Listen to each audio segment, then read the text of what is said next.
In this guide, I'll show you how to sign out and unlink your Bungie account from Destiny 2.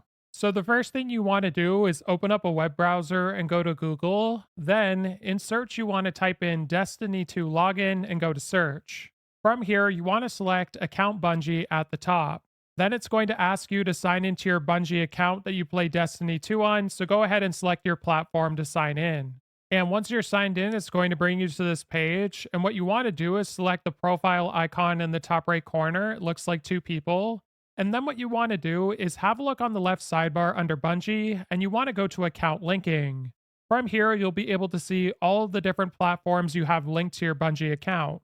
So in this example, I have my Xbox and Steam account linked, and I'm going to be unlinking my Steam account, so I'm going to go to Unlink. So you may have to sign into your Steam account, but since I'm already signed in, I'm just going to go to sign in at the bottom.